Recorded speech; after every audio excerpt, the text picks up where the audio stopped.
Welcome to Sacrilegious Discourse. For this is what the Sovereign Lord says. Why do you need prophets to tell people who you are and what you want? If you can justify everything that the God of the Bible has done, then you can justify any of your behavior. A lot of this mentality is trickling into what is now mainstream right-wing Christianity. I am capable of empathy greater than this God of the Bible. This is a Bible that they tell kids. This is the good Lord. This is the good book. He is fantasizing about murder, mass murder. Head over to sacrilegiousdiscourse.com right now to find out how to leave us a review or support us on Patreon.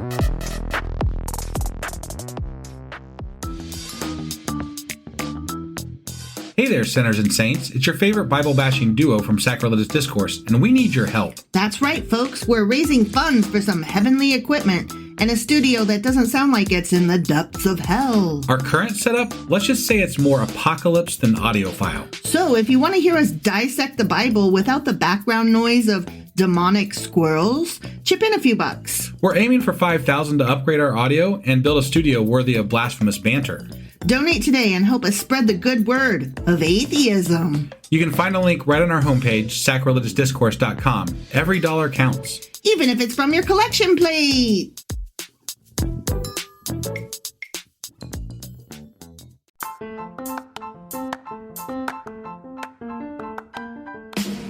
Welcome to Sacrilegious Discourse. Hey, wife. I'm I guess husband. that's the end. And I'm wife. Together, we're reading the Bible for the very It doesn't first have time. to be. We are on lots grew of up social without media religion platforms like and wanted Twitter. to know Our what handle all the there fuss is was about. sacrilegious Well, _ what have we learned so far? That God is a my dick, God. and apparently Stop some doing people that. believe in Anyway, fucking we're also on donkeys. Facebook, We're not trying to Instagram, pass and ourselves Pinterest. off as experts. There's a link to Nope, all of our we're just social media reading the sites Bible at for our the first website. time and giving We our have a first take website? reaction. Yeah, it's If you'd like to join us in this sacrilegiousdiscourse.com, venture, where you can also might find a consider link to our starting with merch shop. episode 1. We have a Otherwise, merch shop. jump in Yep, wherever we you have like. podcast-themed All right, clothing, let's go read the mugs, Bible. notebooks, Yeah, let's and get more, to as it. well as an atheist and science-themed products. Wow, our fans should really go check that out right now. Wife, definitely. Do you They can even get know in where touch with the us fuck by we sending are an at email all? to We're on sacrilegiousdiscourse chapter at 30 gmail.com. of the But Proverbs. before they do that, we could really use some help. Oh, yeah? With what? Well, it's not free running the podcast, and we need some financial finished support in order to the get better second equipment, Solomonic which will Proverbs. free up time They're so we called can something concentrate on our podcast and our second fans. set. Okay, so So what we should finished they do? those, and now Head we're over to in something else. patreon.com We are, / and sacrilegious discourse and there's sign some up kind of as a contributor appendices. on our podcast. Appendices. Supporters there That's kind of what receive they're additional referred to as. bi-weekly episodes that Maybe we they're gonna record rupture our just for our lives. They're Patreon not. members for as Damn little it. as $2 a They're month. not. Okay, Also, well, we anyway, really appreciate so it if you would like and we did subscribe chapter on 29 whatever yesterday. platform you're Not using. yesterday. And Apple We did Podcast that reviews Friday. help us out Yeah. tremendously. And I'm Like and there. subscribe. Leave an Apple and then review. today, Join us on we're Twitter. doing Support us on Patreon. Proverbs Chapter That's a lot of 30. All right, instruction. let's do this. Don't forget to say thanks. Thanks. Okay, bye.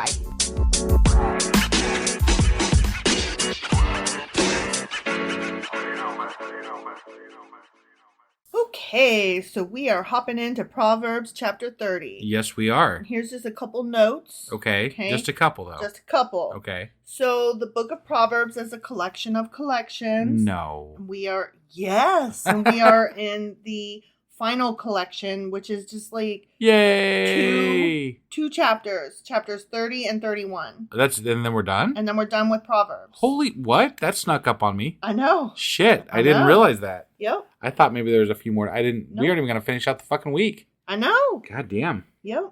We're moving right along. Okay. Scooting through these. Yeah. So chapter 30 is the words of Agur. Okay. Okay. Yeah. And then chapter 31 has two parts.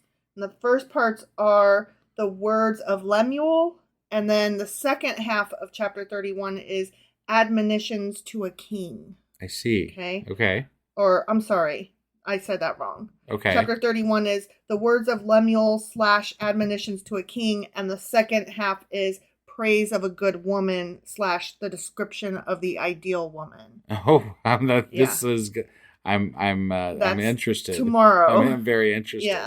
Yeah. So, but today we're doing chapter 30, the Okay. words of Agur. And these sayings and observations introduce creation, divine power, and human ignorance. Okay. Okay? Yeah, So, are you ready to get into this and see what the fuck? I am. Let's do this. Okay.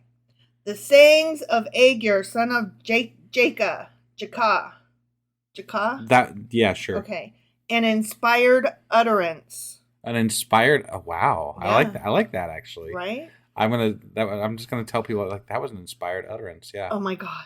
Next time I'm going off, you're going to say that, and I'm going to be struck between hitting you and being angry versus breaking into laughter.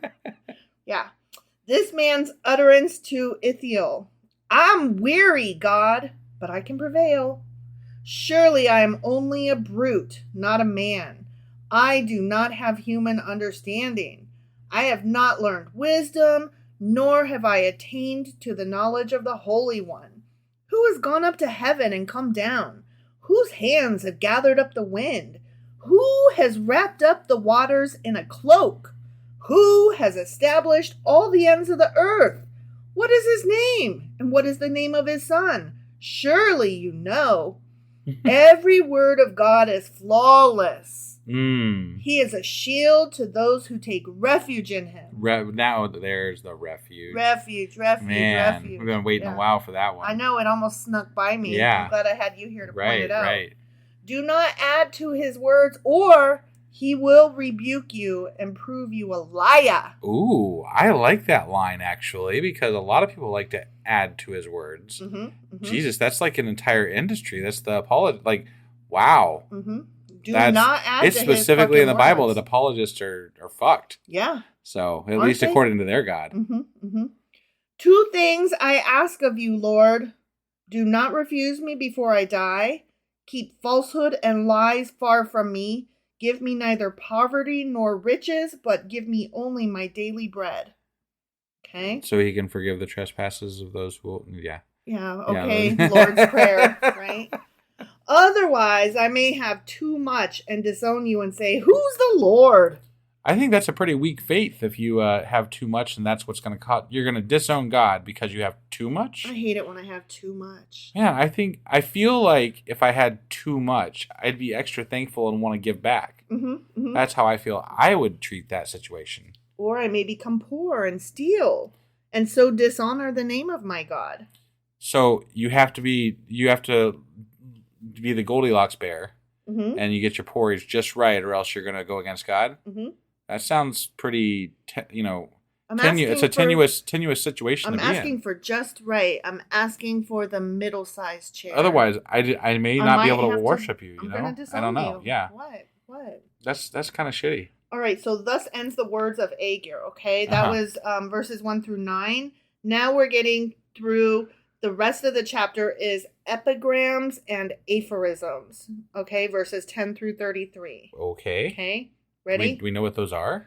We're going to find out. Oh, okay. Yeah. Do not slander a servant to their master, or they will curse you, and you will pay for it. Huh. Okay. There are those who curse their fathers and do not bless their mothers. Those who are not pure in their own eyes, and yet are not cleansed of their filth. Those whose eyes are ever so haughty, whose glances are so disdainful. Those whose teeth are swords, and whose jaws are set with knives, to devour the poor from the earth and the needy from among mankind. Okay. I'm not really sure what all that... right. That was too much. I mean, just... They don't like certain people that greedy. act certain ways. Don't eat other people. Don't eat other people. That's the moral of the story. Don't eat other people, please. The leech has 2 daughters. Give, give, they cry. There are 3 things that are never satisfied. 4 that never say, enough. The grave, the barren womb, land which is never satisfied with water, and fire which never says enough. Okay. Okay, so the grave, the barren womb, land, and fire. Those are the 4 things. Then never enough. They are never satisfied. They're never satisfied. Okay. The eye that mocks a father, that motherfucker.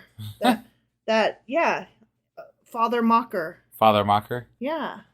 You damn father mocker. The eye that is a father mocker that scorns an aged mother will be pecked out by the ravens of the valley, will be eaten by the vultures. Why are you laughing? Because it's so just everything in the Bible is so ridiculous. It's over the top. Like, really? That's what you went there, huh? Okay. The grass is blades, and they will slice the toes off of your feet. Whoa, what? You sure about that? I can't take it seriously sometimes. I'm like, this is dumb. There are 3 things that are too amazing for me. 4 that I do not understand. There are only 3 things that are too amazing, and only 4 that he doesn't understand. Sure.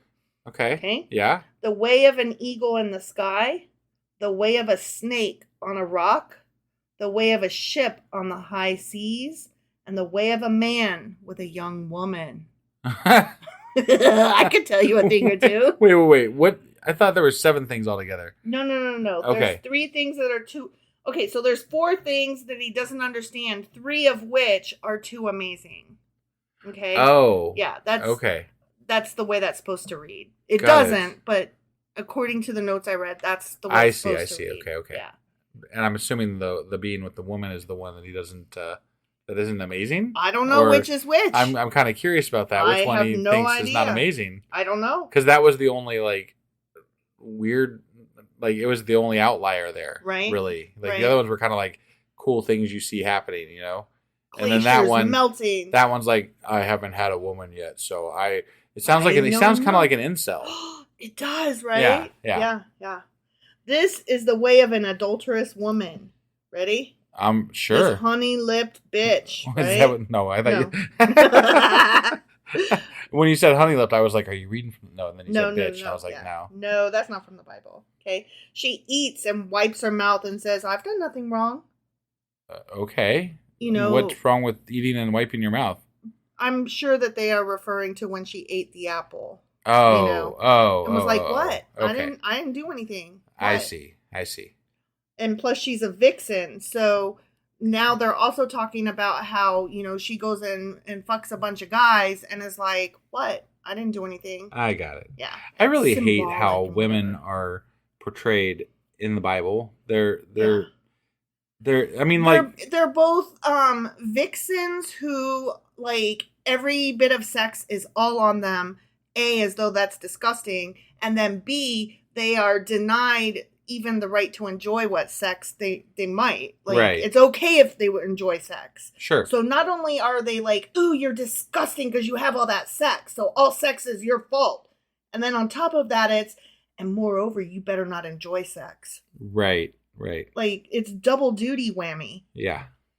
Under 3 things, the earth trembles. Under 4, it cannot bear up.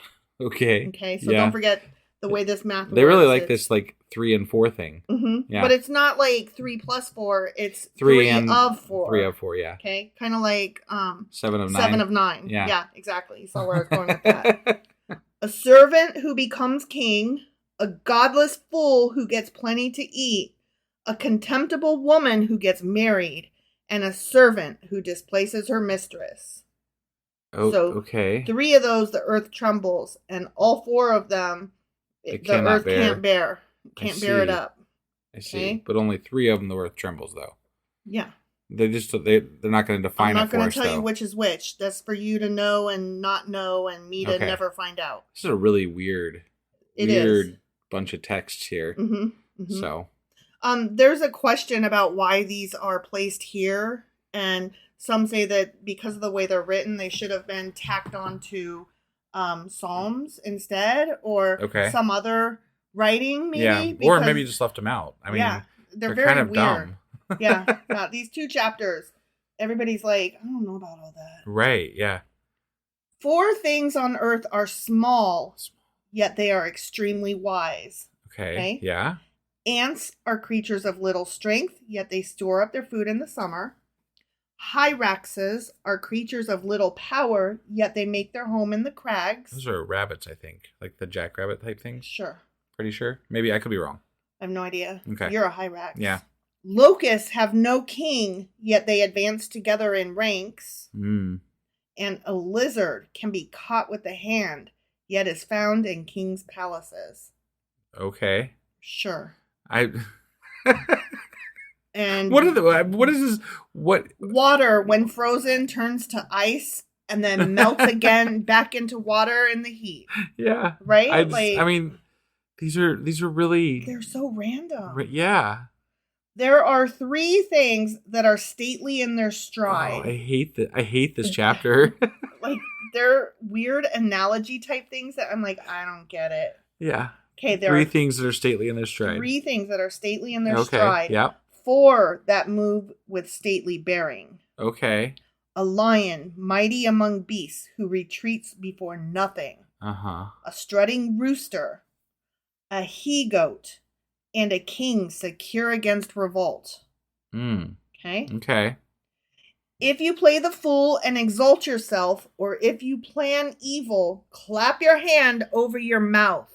For as churning cream produces butter, and as twisting the nose produces blood, so stirring up anger produces strife. Ah, yeah. Okay? Churning butter. Okay, yeah. Yeah. Totally makes sense. And also, if you hit Control-Alt-Delete, that doesn't necessarily kill your computer because you still have to hit the OK accept thing. And I think unless you hold it down, you can hold it down longer and it'll work. If your screen is already frozen. Right. Maybe. Then that is true sometimes. Sometimes. Depends on the computer. It just depends. Sometimes, I mean, if you really got it frozen up, though, you just hold the power button down. You just hold the power button down. Or unplug it even. Yeah. 2 of these things work, and the third one I haven't come up with yet, so. Yeah. Yeah. I mean, there's also, like, you just put it back in the box and ship it to Timbuktu. Yeah. Right? There's always that option. So that's the end of chapter 30. Oh, okay. And I didn't follow hardly any of that. Yeah, I don't like that chapter. That was some rough stuff there. of the 30 chapters that we've read, 29 of them were better. Hashtag facts. You ain't wrong, sir. So, anyway, that was Proverbs chapter 30. It sure as fuck was. And tomorrow we will be back with Proverbs chapter 31, and we will finish up the book of Proverbs. We'll see you guys then. Woohoo!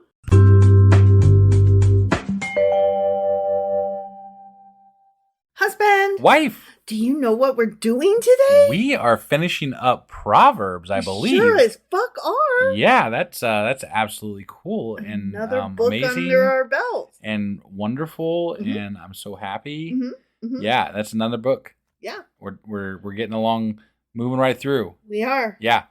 Real quick before we get into what we're doing today, I just wanted to mention this real quick because I had an Ohio State House representative reading our podcast blog today. Oh. I did, yeah.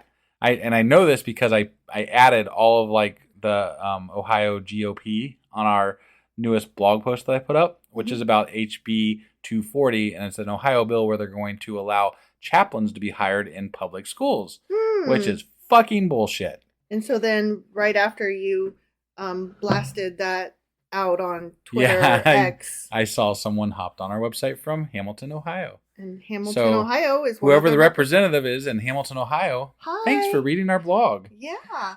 That being said, real quick, if you guys hop on our podcast website and go to the blog section, which is just right there on the front page, you'll be able to find it.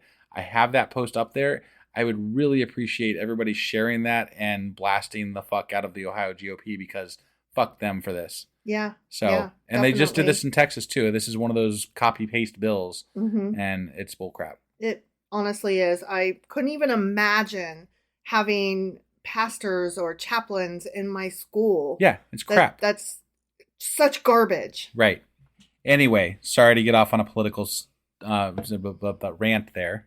But yesterday, I believe we did Proverbs chapter 30. That is correct. And today we're finishing up Proverbs with Proverbs chapter 31. All right, let's go do this. Okie dokie.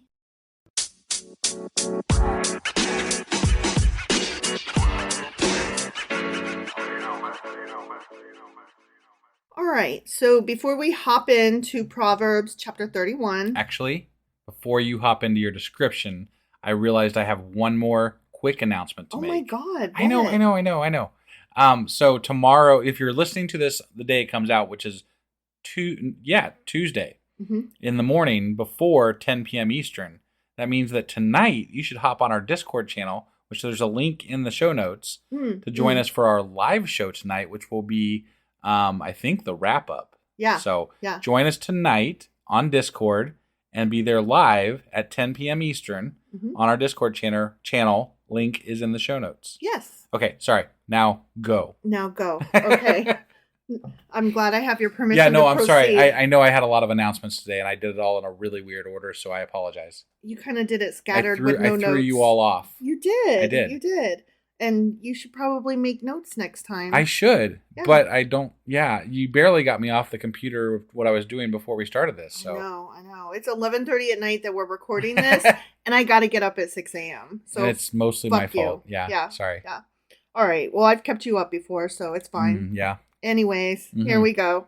So before I hop into Proverbs chapter 31, I just wanted to reiterate that the book of Proverbs is a collection of collections. We are in the final collection, which is Proverbs chapters 30 and 31. Okay. And chapter 31 is split into two little sections. Yeah. The first one is verses 1 through 9, and those are the words of Lemuel, which are admonitions to a king. Yeah. And then the rest of it... Isn't it about the perfect woman? Yeah, the rest of it, chapters or verses 10 through 31, are praise of a good woman and a description of the ideal I have lady. been looking forward to this since yesterday when you mentioned it for the first time.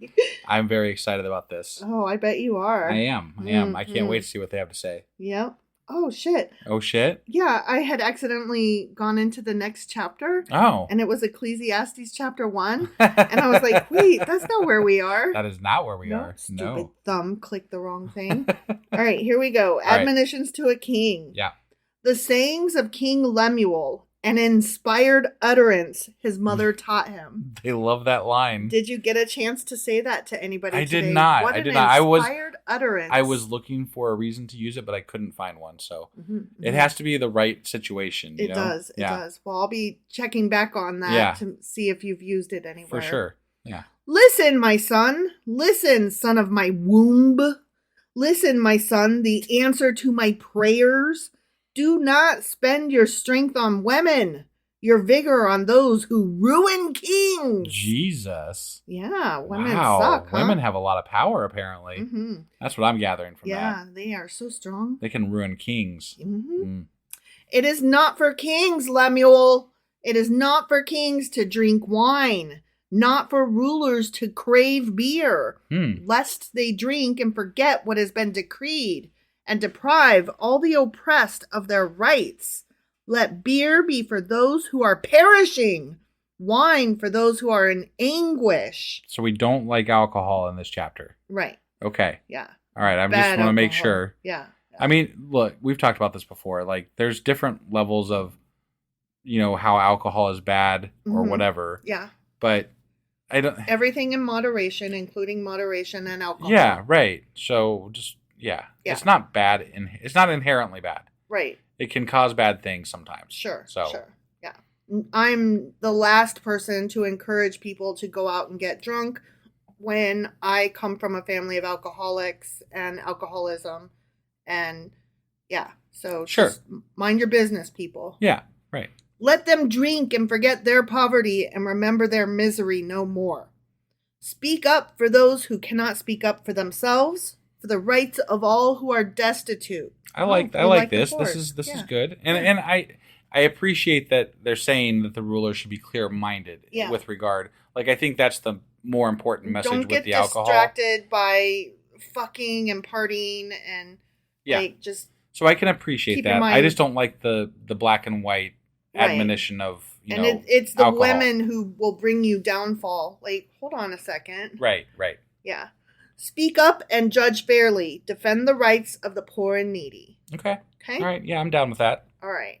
So now we're getting into The perfect woman. the praise of a good woman. Ready? Can't wait. Oh, I'm nervous about this. I mean, I am a bit too, but sometimes this book gives us some juicy shit. It So does. I'm does. hoping this is good. Go Bible. I mean, good in the bad way. In the bad, maybe? I don't know. It's going to be something anyway. Mm-hmm. Yeah. Mm-hmm. A wife of noble character who can find? She is worth far more than rubies. Her husband has full confidence in her and lacks nothing of value. She brings him good, not harm, all the days of her life. She selects wool and flax and works with eager hands. Yes, she does. Yeah. She is like the merchant ships, bringing her food from afar. How would you like to be compared to a merchant ship? And rubies. And rubies, yeah. Would you like that? What a ship. Nice rubies. She gets up while it is still night. We've talked about this way back in Leviticus. She gets up while it's still night because she's preparing food not just for the household, Yeah. but also to put out for the poor. Got it. Yeah. She provides food for her family and portions for her female servants, aka slaves. Well, that's nice. You gotta say. I get to cook for everybody. You gotta feed them. Yeah. That's I gotta get up at 5 a.m. and feed the entire household. Right. Yeah. She considers a field and buys it. Out of her earnings, she plants a vineyard. Oh, sorry, I didn't plant you a vineyard. Yeah, damn. Yeah. Why didn't you get me a vineyard? I don't know. I guess why didn't you give me an allowance? allowance? She sets about her work vigorously. Her arms are strong for her tasks. They are. I see. She sees that her trading is profitable, so I take care of the marketing. Man, she is like a homemaker for like their slaves and the husband and their kids, and runs a profitable business on top of this. Yeah. Sounds like she's doing a fuck ton of work here. Yeah. So. And her lamp does not go out at night because that bitch don't sleep. Apparently. Yeah. She got that Adderall. Yeah, she does.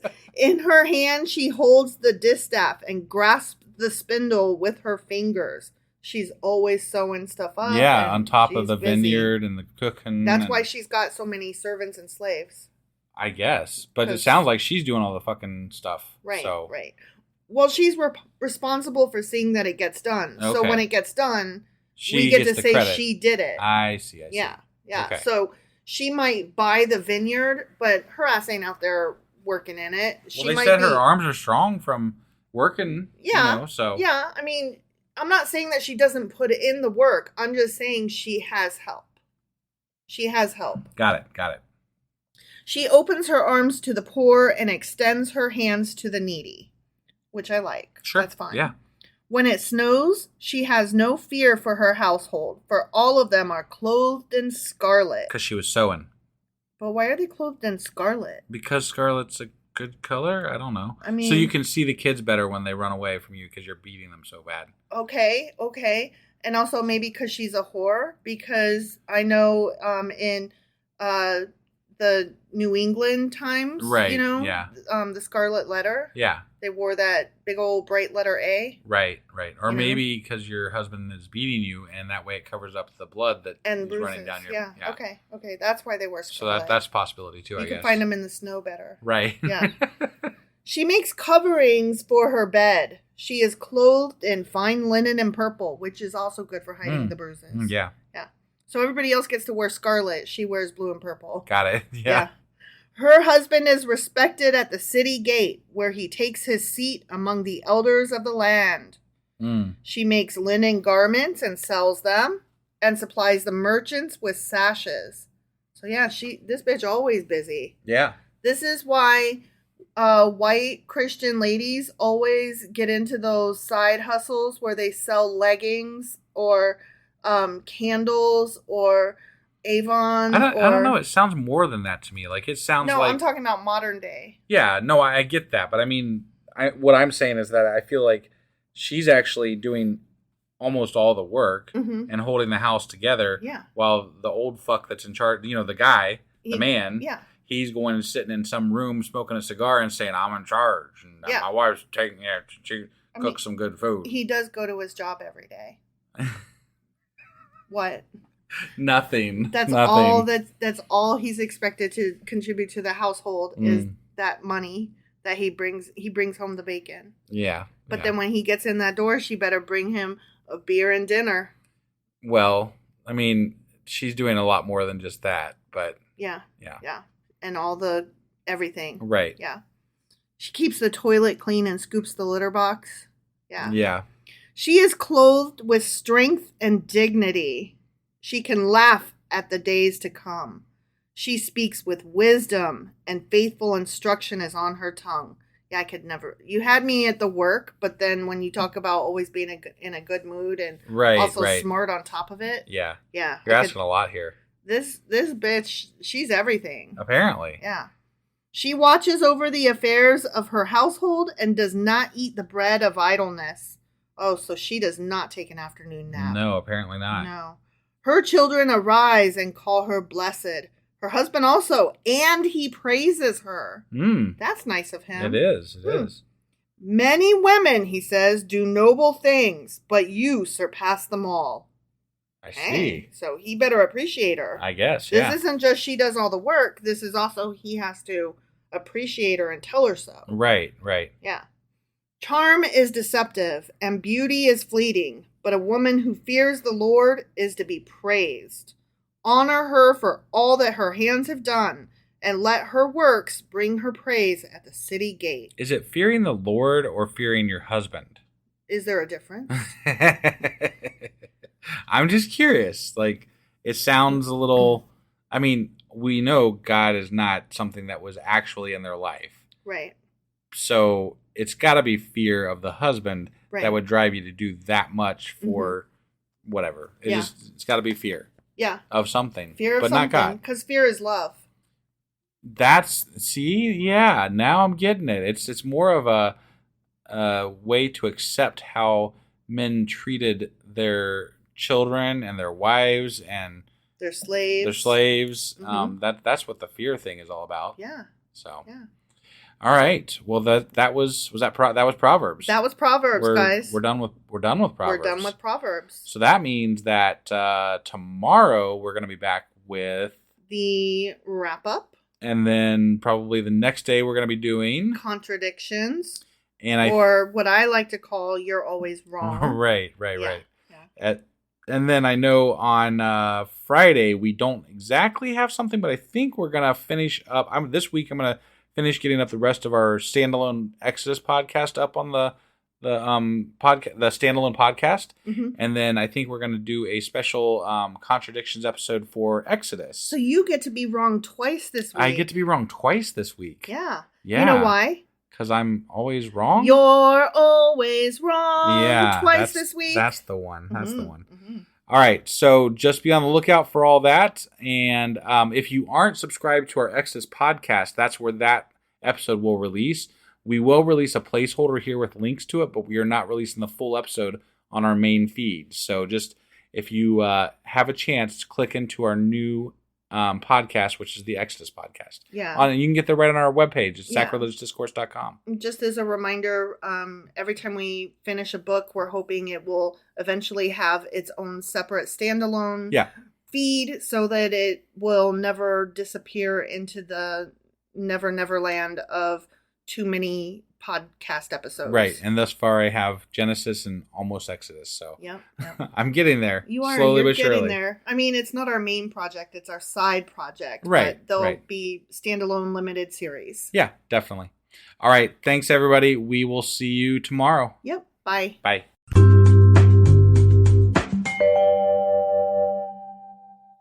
Husband! Wife! I'm so excited. I am too. We are wrapping some shit up. What are we wrapping up? We are wrapping up the book of Proverbs. Hell yeah, we are. We're done with Proverbs. I'm so fucking happy. Yup, me too. Yeah, so I have some notes and I have a little pop quiz and okay. Yeah. All right. So I guess we'll go ahead and get into this and wrap this shit up. Let's wrap it up.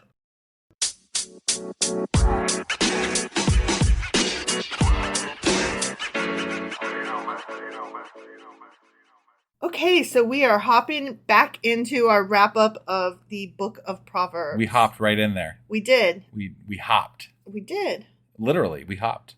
Stop. No, well, okay. All right. You're making fun and being weird. I know. I'm sorry. Okay. Get your brain on. My brain's on. Okay. So, we've talked about the book of Proverbs before. It's a collection of collections. That it is. And there's like 5 collections. Yes. Or something like that, because sometimes people call the last 2 not a full collection of its own. They break it down into 2 other ones, which would make 6 collections, but whatever. I'm like, Or you could just categorize them as dumb. sure. That would sure. be how I might do it. It could be. It Yeah. could be. So, guess what else we have accomplished besides another book under our belt? I don't know. What have we accomplished? Proverbs was the middle book of the Old Testament. So, okay. So we're after past 3 the middle years, book. we have finally completed halfway through just the Old Testament. Yes. All right. Yeah. All right. That Awesome. feels good, though. It That feels does. good. It does. To be able to say, yeah, I've read half the Old Testament. Right. Or No, over half. over half. Over half. Yes, we are over Because it's the halfway middle through. book. Yeah. There's an odd number of books. It is right in the middle. So having reached it, we reached the middle. Now that we've finished it, we're over halfway through. Got it. Okay. Okay. Yeah. Proverbs is unique in its connection with the secular literature of its time. Okay. Which sounds weird, right? It does a little. Okay, so neighboring kingdoms had their own collections of wisdom literature, and in some places, there are significant similarities to those writings. I see. I Okay. mean, that makes a lot of sense because I think there's been a lot of carryover of things from other cultures Sure. into the Bible or stolen from other cultures, et cetera, et cetera. Yeah, it's all a mishmash. Yeah. Borrowed here, stolen there. I suppose if it's this other culture's like, we're wise, then the other people are going to be like, well, so are we. See, we have wiseness too. Either that or tell me of your wiseness. I'm so impressed. I'm going to take it back and I'm going to mangle it. It's like stealing memes, but you Kind steal of, Proverbs yeah. back then. Or like when somebody has stolen a meme, but then they remake it, but it's not as good, and like they didn't cut the lines good. Have you seen those? And they're kind Yeah. of fuzzy. Yeah. And it's like, where did you get this? And it's a really, I'm imagining that the original was really good. Right. Well, I think sometimes you can't find the originals. Like the originals are gone, maybe. Right. And you just have this like bastardized version of a meme Right. that has been. It's like the game of phone, you know. Like you keep passing this image down, and after a while, it just is a piece of shit image. So, Right. Yeah. Right. Yeah. The genre of wisdom literature was common in the ancient world, and a copious amount of material comes from, where do you think? I don't know. Ancient Egypt. Okay. I And mean, if I Babylon. had to have guessed, I guess that's what I would Well, have I was looking for I you know, to I know. guess, I just and you were didn't- like, I refuse. I might didn't be want wrong. to sound stupid, you know? But So that's what we're here for, is Okay. to sound stupid. Got Next it. time, just take your I'll shot. just sound stupid next time. Yeah, shoot your shot, man. So there are several sections of Proverbs that seem to be borrowed specifically from the teaching of Amenem. Oh, Jesus Speaking Christ. of which, Amenemope. yeah, Amenemope? I have no idea. Okay. Well, that one guy. Amenemope. I think that's it. Okay, all Okay. right, yeah, The teaching of Amenemope is an ancient Egyptian writing, is what I'm trying to say. I got it. I may have mispronounced it. Apologies. I certainly butchered it, even if I didn't mispronounce it in the end. Right. Proverbs teach wisdom through short points and principles, but should not be regarded as, quote, laws or even universal promises. Okay? Or even good. Right. But but I really appreciated this note when I read it. Okay. Proverbs is not a list of systematic. Okay, I'm having a hard time.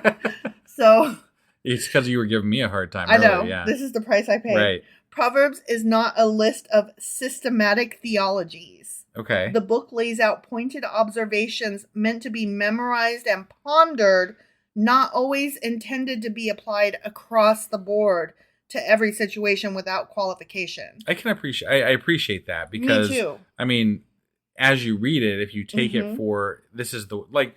How many times did we say, this is too black and white and Yeah. childish? There's nuance. Right, but it did make us like we stopped and talked about a lot of the points. So Yeah. I can appreciate that that's what it is. Yeah. It doesn't spell that out, and a lot of people do see the Bible as the Black Word of and God. white. Yeah. So I do take some umbrance Umbrage. with that. Umbrage. Okay, but it's so I don't know. I guess it's dependent. It depends to me on how it's being read by the Sure. individual. Sure. And I can appreciate it as Well- a point of where you take off with the idea of like think about this and talk about it. You know, I think what we are supposed to do is be wise enough to look at other writings of the time and see, oh, this was a style. Right. They wrote in these brief vignettes and short little sayings and stuff, and not one of the lot of them meant these to be like black and white. Sure. Like, I think if you're able to look at other cultures comparatively and dissect what style their writing was, then you can say, oh, okay, this makes a little better sense. But if you're just reading it and only it, and God is the only, and black and white, and this is that, and that's it. Right. Then yeah, you're reading it wrong. You're missing things. you're missing very important context. Yeah, but I can imagine a conservative Christian pastor pulling out some of these points and saying this is God's word. Right. And it's like, well, it's not. Right. Have you met Egypt? Let me introduce you. So this form of the Proverbs that we've been given here, they demand a broad sweeping statement, and they assume that the reader knows when the maxim applies and when it doesn't. And then there was an example given that I really appreciated. We have two different proverbs that go right against each other. One is many hands make light work. Yeah. And then another one says too many cooks spoil the broth. Right. And those are both true. But not at the same time. And you have to use your wisdom to borrow from Proverbs to make it apply to the situation that you're in. Sure.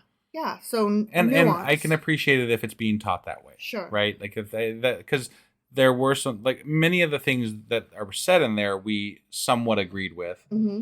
If you could take out the black and white aspect of it. It's just that the way it was presented was very not room for discussion. It's very evil and good and black and white. Right. And I guess it's supposed to be like under the most ideal of circumstances, blah, blah, blah, blah, blah. Sure. And it's like, but life isn't that way. So use your best judgment. It's the way it should be taught. Yeah, but it doesn't say to teach it that way. It just says what it says. That's because it assumes that readers will know to read it that way, because readers of the time did know. And readers several hundred years later no longer know that. Right. Yeah. So anyway, it is what it is. It's a list of things that probably should be read that way instead of the other way. Sure. But so let's talk about authorship a little bit. Okay. It's not Solomon? It's not Solomon, which we already knew. Obviously, that's not historically accurate. Okay. Many of the Proverbs, especially those that go on and on about the virtues of monogamy, would have been pretty awkward coming from Solomon because he had many wives. So it's clear that he was not the sole author of these.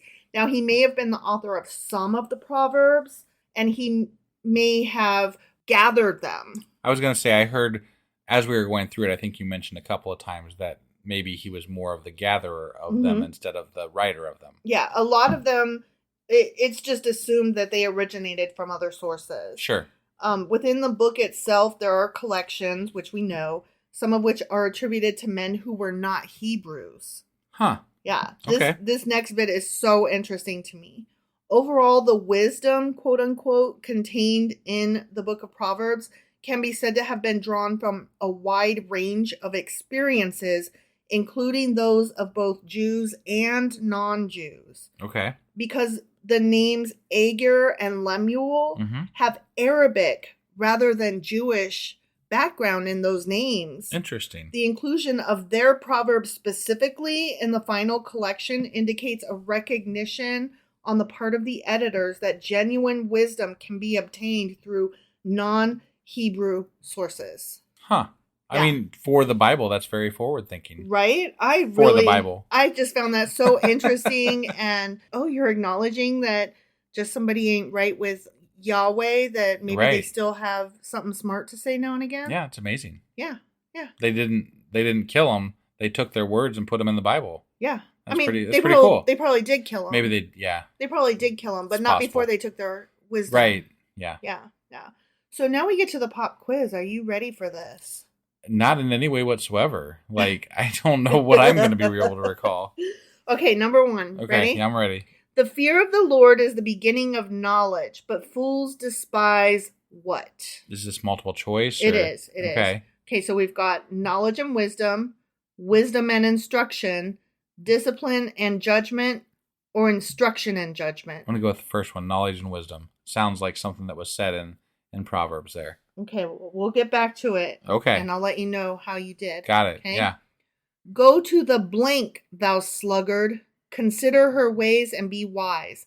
What animal should we take lessons from?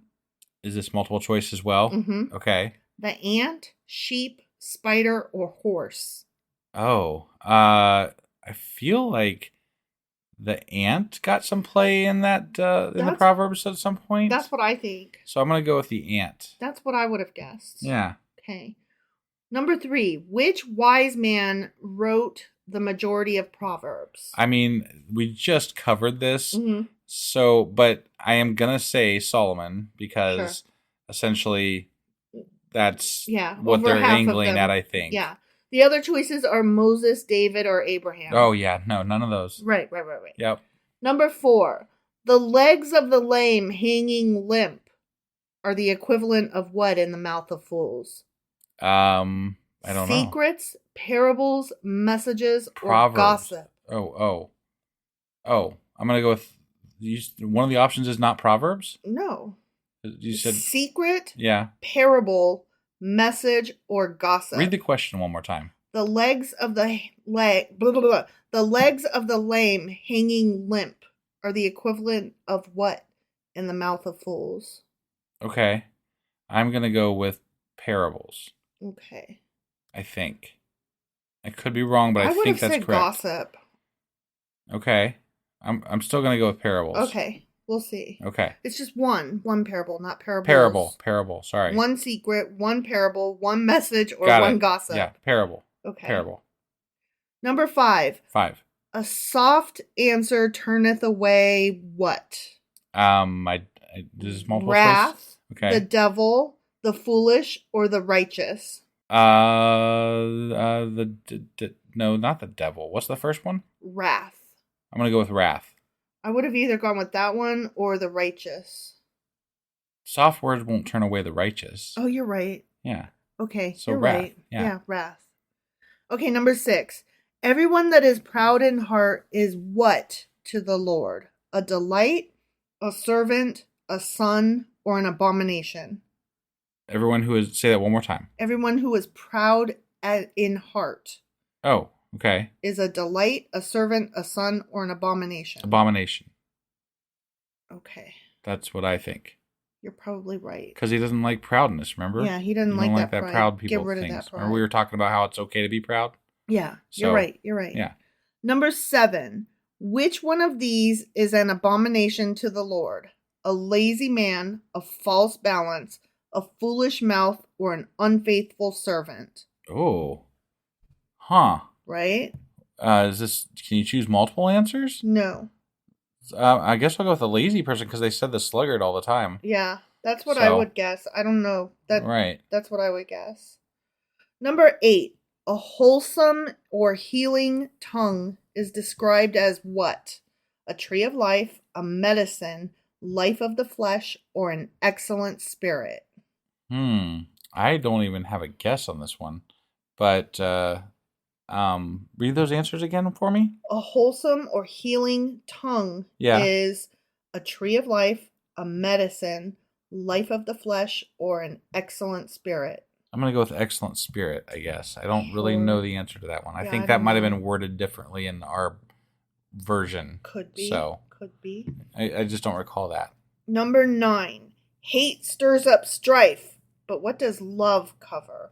A guilty heart, a lying tongue, all sins, or hateful imaginations? Oh, sorry, I'm going to need those answers one more time.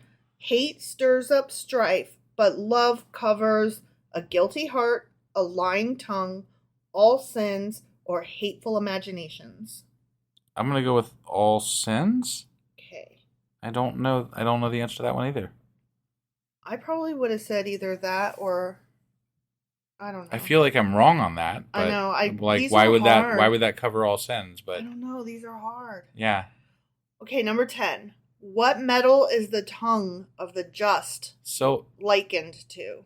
tongue of the just. Read Mhm. read them off for me. Gold, silver, bronze, or iron? Ooh, the just. I'm gonna go with iron, I guess. I think it's silver. Is it silver? Yeah, I think so. Okay. Well, I let's could go be with wrong. silver. I was gonna say silver, but I thought that was with regard to like the not good people, because that was saying for the just, Oh, maybe it is bronze. not bronze. Oh. Iron. Oh. Iron. Well, yeah. I don't know. Maybe it's bronze. Who knows? Okay, well, I picked silver. Okay, we're gonna pick silver. Okay. Yeah. Number 11. An excellent wife is what to her husband? You. Aww. Thanks. You're a sweetheart. That was nice. Yeah. You don't really always think that, though. Okay, an excellent wife is a jewel, a crown, a delight, or an honor to her husband. Jewel. I think you're right. How many of these questions are there? I think there's 15. Okay. Oh, wait. No, there's 20. Okay. All right. Sorry. Okay, hold on. Now I have to scroll back up. Yeah. Okay, number 12. Yes. It is better to obtain wisdom than what? Money, diamonds, gold, or silver? Diamond, gold, or silver. I'm gonna go. They're all basically the same thing. I know, right? Gold, I guess, since Yeah, we're in the Bible. That's what I would have guessed. Yeah. Number 13. How shall the man's belly be satisfied? By the honeycomb, by the words of the wise, by the fruit of his mouth, or by the love in his heart? I'm gonna say honeycomb. I remember something about the there's honeycomb, definitely but I something about don't know if honeycomb. it was that one. Right, yeah. Okay, number 14. The king's wrath is as the roaring what? The waves, a lion, his army, or the wind? I'm gonna say a lion. That's what I would say too.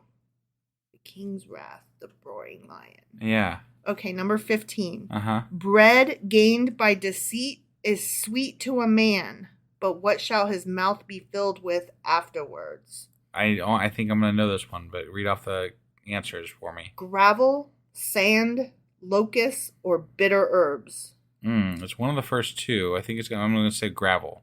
I would have said sand. Let's Because remember we talked about sex on the beach? Okay. And All right, let's go sand. everywhere? Let's go sand. Yeah. I thought that was in regards to weighing it, though. Mm. So, I don't know. All right, well, I picked sand. Okay. Number 16. A word fitly spoken is like what of gold set in silver? Figs, grapes, drops, or apples? I'm going to say figs, That's what I would say too. but I don't know the answer to that one. Yeah, I don't either, but I would have guessed figs. This is rough. I could have done with 10 questions. Like, I the first know. 10 I did pretty good, I felt. I know, I'm sorry. These last ones are just kind of shit questions. I didn't make them. I know, but you're reading them. Number 17. Wisdom is more precious than which gems? Diamonds, emeralds, rubies, or pearls? Rubies. I don't think it's rubies. Okay.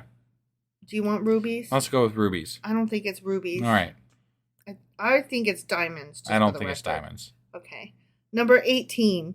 Deceit is in the heart of them that, what? Maketh lies, shed innocent blood, imagine evil, or condemn the just.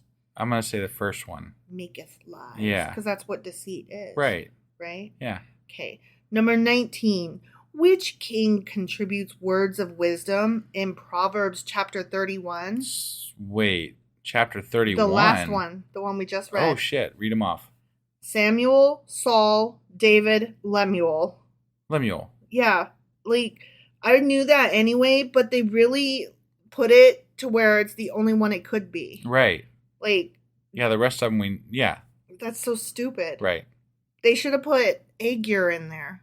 Yeah. So that you had to Would've been a remember little bit which more one was difficult, which. right. Yeah. Okay, number 20. Last one. Mm-hmm. The name of the Lord is what place of safety? A deep cave, a strong city, a strong wall, or a strong tower? I would say a strong wall. Sure. I have no fucking idea. Nor do I. Okay, submit. Mm-hmm. See how bad we did. Oh, it looks like we got a ton wrong. I figured. Yeah, I didn't know. All right, number 1. The fear of the Lord is the beginning of knowledge, but fools despise wisdom and instruction. Whereas we picked knowledge and wisdom. Oh, shit. Oopsie. Yeah. Number 2. We got this one right. Go to the ant, thou sluggard. Consider her ways and be wise. All right. Yay. Okay. Which wise man wrote the majority of Proverbs? Solomon. We got Obviously, that one right. yeah. The legs of the lame hanging limp are the equivalent of parables in the mouth of fools. I got that one right? We got that one right. Yeah. A soft answer turneth away wrath. We got that one right. Awesome. See, we should have You just did. done the first 10. I know, right? That's what I'm saying. I was like, it's got little triangles, and I thought the triangle would indicate like, oh shit, you got this wrong, but it doesn't. Okay.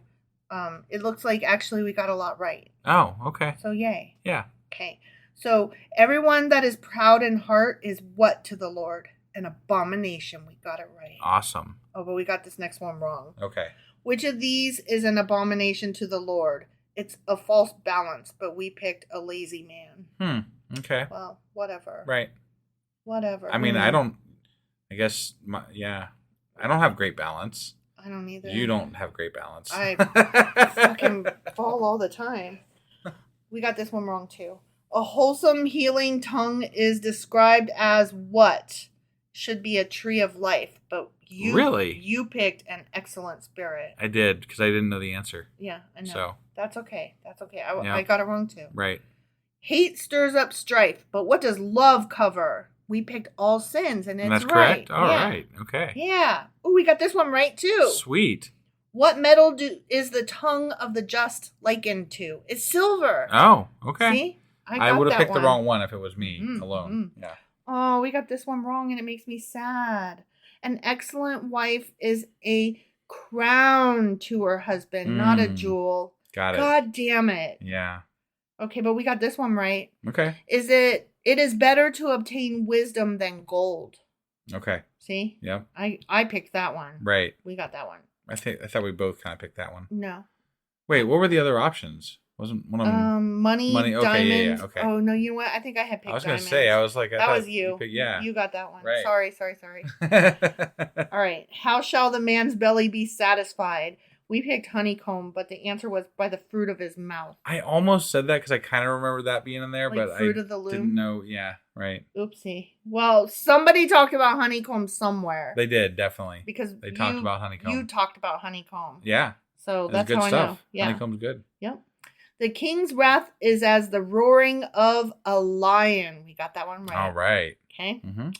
Bread gained by deceit is sweet to a man, but I should have went with your answer. Ooh, gravel shall be in his mouth afterwards. Yeah. I picked sand and it was gravel. I apologize. Yep. I fucked you up. That's all right. A word fitly spoken is like apples of gold set in silver, not figs. Okay. That was on both of us. Sure. We got this one right. Wisdom is more precious than rubies. Yay. Yay. I got that was one. you. That's the one I got right. You got that one right. You did not want to go with that I one. I did not. Deceit is in the heart of them that imagine evil. We chose maketh lies. Okay. All right. Oopsie. Yep. Which king contributes words of wisdom in Proverbs Chapter 31? The only one it could be. Lemuel. Right. Yeah, we got that right. The name of the Lord is what place of safety? It's a strong tower. Oh, damn it. We picked a strong wall. Yeah, I just figured that towers wouldn't fly because, Tower of Babel. Like, I didn't think God liked towers, Who knows? They're too up. They're too tall. Yeah. They're too trying to touch heaven. Right. So we got 11 out of 20, which means we got more than half right. We got a 55%. Nice. Yeah. That's The not average- passing, but The average score for this is 51%. hey, we are better than average. We got one more right Hell than yeah. most people. So fuck you. Good shit right there. Yep. So that is our wrap it up. Yeah, it sure is. Mm-hmm. So that is Proverbs. Well, that's the wrap up for Proverbs. Mm-hmm. And tomorrow we will be back with one more episode of Proverbs. and that will be You're always wrong because you Also are. known as the Contradictions episode. If you say so. I do. Okay. And we will see you guys tomorrow. Indeed we will. Bye. Bye.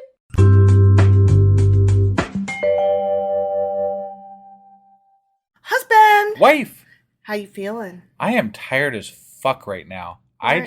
Why? Tell us why. Yeah, so I decided to become a car mechanic today. And you decided to. So what did you do? I mean, it was too expensive to pay someone else to be a car mechanic, so I decided to do it myself. Mm-hmm. And I changed my front brakes. You did. I did.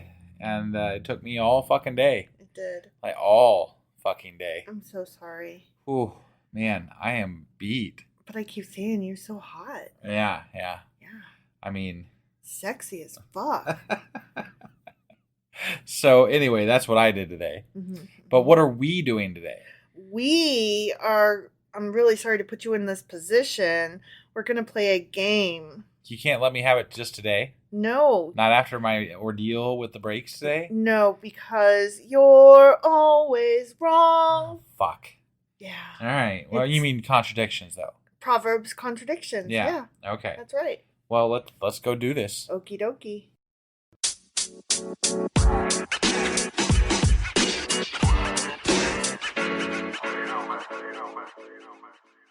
Okay, are you ready for these contradictions? I am ready. Okay.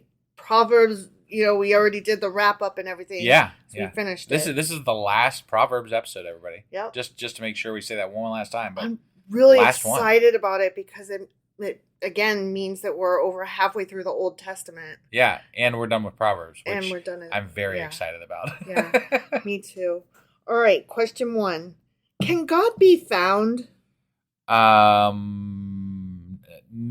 I'm just speaking from personal experience here. Okay, let's go with no. Yeah. Okay. God will not be found by those who seek him. And it says that in Psalms chapter 18. They cried, but there was none to save them, even unto the Lord, but he answered them not. And then again in Proverbs chapter 1, it says, then shall they call upon me, but I will not answer. They shall seek me early, but shall not find me. I see. Because, sometimes he can be a little dick. Right. Yeah. Right? Playing hide and seek. Yep. Yeah. But guess what? What? You're always wrong. Of course I am. Yeah. Because, of course, God will be found by those who seek him. Oh. In Proverbs chapter 2, which just contradicts what we just read about Proverbs chapter 1. Yeah. It says, if thou criest after knowledge and liftest up thy voice for understanding, if thou seekest her as silver and searchest for her as for hid treasure, then shalt thou understand the fear of the Lord and find the knowledge of God. But you didn't find God, you just found the knowledge of God. Well, that is true. You didn't actually find God. That is true, but in Proverbs chapter 8 it says, those that seek me early shall find me. Oh, okay. So, all right. I mean, that's so pretty... there it says, yeah. Okay. And of course, there's a bunch of other ones that are in the New Testament that I can't use yet. Sure. So, okay. Yeah. So, yes and no. But yes, you can find God. Sure. Yeah, you can't find God. Except for when you can't. Right. So. Yeah, when he's being a little peekaboo bitch. Right.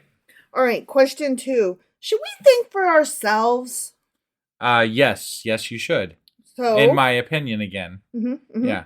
Well, Proverbs chapter 2 says, yes, so that thou incline thine ear unto wisdom and apply thine heart to understanding. Yeah, right. Yeah. It's good advice. Okay, but guess what? What? You're always wrong. That one just can't be wrong, though. Because in the very next chapter of Proverbs, chapter 3, it says, trust in the Lord with all thine heart and lean not into thine own understanding. Yeah.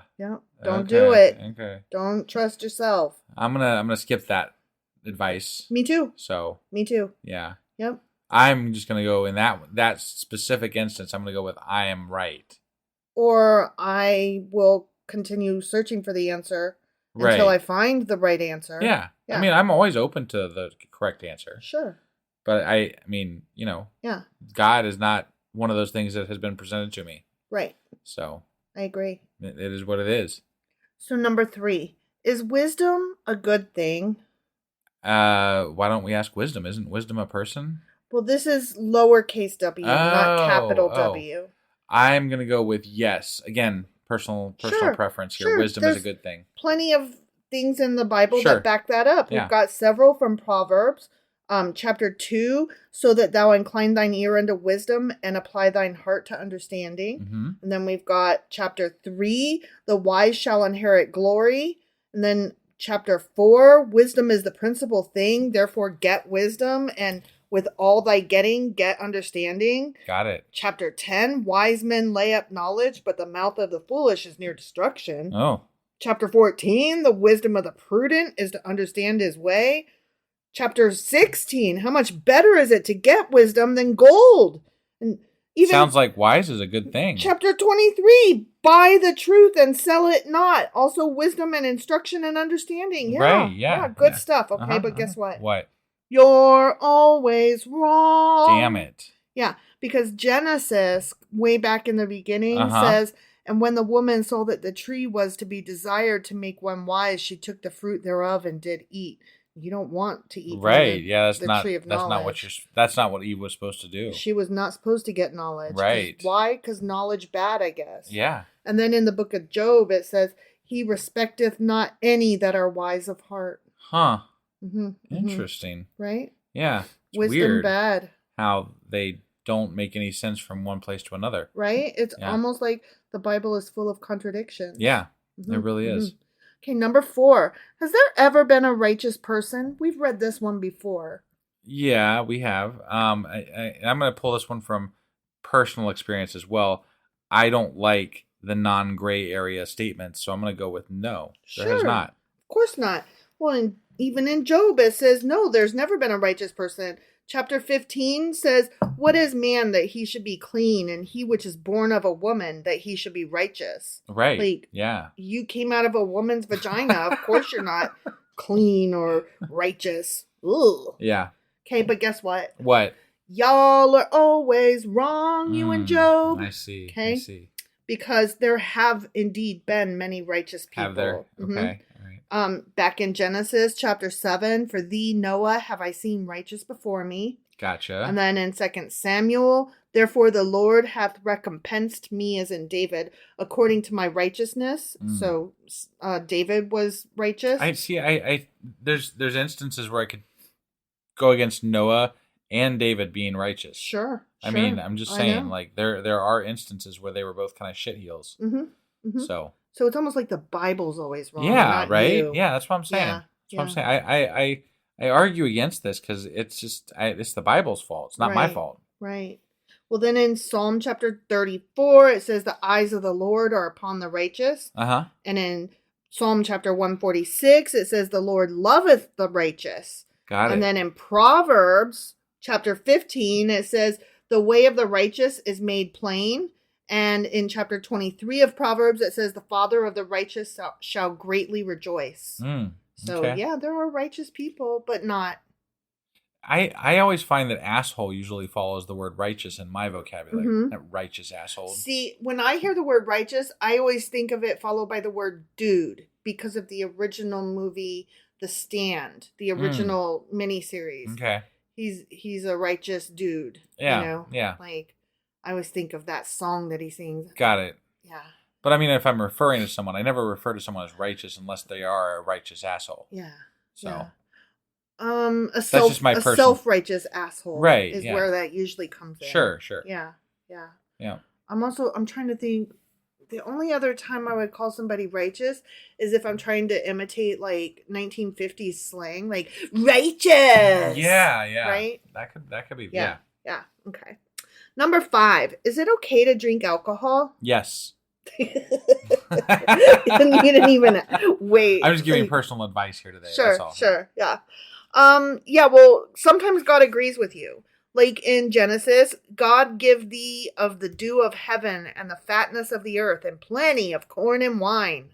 So he was like, drink up, bitch. Good stuff. Yeah. And then in Deuteronomy, it says, thou shalt eat before the Lord thy God thy tithe, the tithe of thy corn, of thy wine. And then in Judges, it says wine which cheereth. Cheereth. Cheers. Got it. Yeah. Cheese. Cheereth. Cheese and wine. Yeah. Wine, which cheers God and man. Got it. Okay. Okay. So Yeah. it cheers God, Mhm. even. Yeah. Oh, yeah. Yeah, Okay. definitely. All right. There were other places where it said that too that I'm not allowed to mention yet because we're not there yet. Got it. Yeah. New Testament kind of stuff. Okay. Yeah. Well, I know, some things that in the New Testament, Yeah. like sometimes it gets created from Yeah. things and stuff. Yeah. And sometimes people wash your feet with it. Yeah. Those guys may or may not be named Jesus that did those things. Maybe. I Could don't be. know. I don't We're know. not there yet. We're not there. Couldn't tell you. But guess what? What? You're always wrong with regard to alcohol. Just to remind you, I kind of where we're remember at. this from Proverbs. So Well, back in Numbers, it says, "He shall separate himself from wine and strong drink, and shall drink no vinegar of wine or vinegar of strong drink. Neither shall he drink any liquor of grapes, nor eat moist grapes or dried." Stay the fuck away from grapes. I see. Okay? Okay. Of all types. Grapes are just bad shit. No grapes for you. Yeah. Okay? They might be soured or something, and then you get that taste and be like right back on the wine. Mm-hmm. Yeah. And then in Proverbs it says, "Wine is a mocker, strong drink is raging, and whosoever is deceived thereby is not wise." And we all know you need to have wisdom. Well, except for when sometimes not. you don't. Yeah. Yeah. And then further on in Proverbs it says, "Be not wine bibbers." Wine bibbers. That's what it says in this translation. Okay. Yeah. All right. Be not among those who imbibe wine. Got it. For the drunkard and the glutton shall come to poverty. Now, there were other anti-drinking things that I could have shared but didn't, not because they were spoilers, Yeah. but because they leaned more towards don't overindulge. Sure. Or don't drink heavy spirits when you're pregnant. Got it. Which is decent-ish advice. So Yeah, and I didn't take those as either God thinks you should drink or God thinks you shouldn't drink. It's just advice. Yeah. Yeah. Which isn't altogether bad. Sure. So I left those out, but I still thought they bore mentioning. Sure. Just not as part of my yes or no. Yeah. I got it. Okay. All right. So number 6, do the wicked live long? Yes, they do. They and do, right? We have some examples today, currently going through some court hearings, I think. That, we that do. have lived a long life. Mm-hmm. Who might be wicked in, that wicked sense of right and wrong. Yeah. If we're looking for the black and white. Right, yeah. Definitely performing wicked acts. How about that? Yeah, for sure. Okay. Well, yeah, I agree with you, and so does the Bible, especially in Job, where it says, "Wherefore do the wicked live, become old, yea, are mighty in power." Yeah. Yeah, Yep. that happens. But guess what? What? We're always wrong because... You threw yourself there. Yeah, I into it, did. huh? I did, because I was agreeing with you. Okay. But I will throw myself in with that one, because in Psalms, it says, "Bloody and deceitful men shall not live out half their days." And then in Proverbs chapter 10, it says, "The years of the wicked shall be shortened." Got it. So it just depends on where you're reading as to whether they get to live long and prosper or die. Yeah, it seemed like during Proverbs it was very back and forth about that issue. Very, very. So number 7. Okay, this one might lead to a longer discussion at some point. Okay. Because it has to do with Schadenfreude. Got it. Okay? Yeah. Number 7. Should we rejoice when our enemies suffer? No. We shouldn't. I mean, that's just this is my personal opinion on that matter. Right. And I guess I like to see my enemies fail, but I don't necessarily want to see them suffer. And Right. I see a difference between those two things. Yeah. Well, not only that, but the question is not, do we rejoice? It's, should we rejoice? And if we're going with should, we shouldn't rejoice when anybody suffers. Right. Even people that we don't like. It's Again, just not nice. Personal opinions. I would say it's a good, strong virtue to have if you're trying to be a decent person, is to not rejoice. I'm not saying I'm good at it, and I'm not saying that I succeed. I'm not saying that we don't all rejoice when somebody named McConnell has a stroke, okay? Like, I'm not saying that I'm good at it. I'm not. Hey, well, look, How we should be, though, if we are trying to attain strong virtues and always be good. Yeah. Right? Right. The good people on this planet do not rejoice when anybody suffers. Right. Okay. And look, I will admit, when something like that happened, like when it happened to McConnell with the mini stroke thing, whatever happened to him on stage, right? I have to admit, I have to quell a response of, celebration in my heart, Yeah. And I do it on purpose because I don't like McConnell. I don't. Right. And when that happens, my initial reaction is, serves you right, motherfucker. Right. But then I also have another secondary immediate reaction that says, but that sucks, and he's a human being, right. And as much as I don't like the guy, I don't know. I just, it's not that he's going through a rough time right there, right now, know, and I suppose it depends on how bad this person is, but McConnell is just a schmuck, Yeah. And so I guess him having a stroke on stage or whatever happened to him I felt is not worth. It's not something I wanted to celebrate. It makes your soul dirty if you have a soul, right? But we don't. But no, I know. I'm just saying, it doesn't make you a nice person. Sure, it just doesn't. Now, I had an online friend, so one of those online friendship kind of things. That their instant reaction was they had the exact opposite situation. Okay. Where their instant reaction was, oh my God, that poor old man on stage in front of everybody having a stroke. That's tragic. He's somebody's father and blah, blah, blah, and that's just tragic for anybody. And then their secondary reaction kicked in the opposite way of yours. And they were like, if that was me, that motherfucker would not give two shits if I lived through this. And if he knew I was a Republican or a Democrat, right. He would cheer for my demise. And, fuck that guy. I don't think he really has anything that he stands for. He started off as a Democrat initially, right? He stands for power, greed, and the wealth of old white men hanging on with the last shreds of their fingernails to whatever they can. Right. Yes, I know what he stands for. Yeah. I just thought it was an interesting discussion that, sure.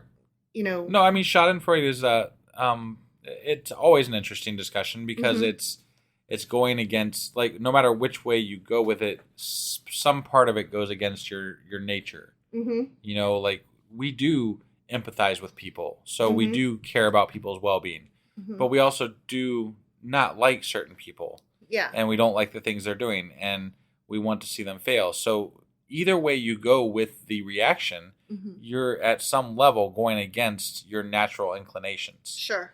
So I would say, in the interest of trying to be the best person that you can be, I'm not telling you don't have Schadenfreude. That's not something that you can really control. Right. Honestly.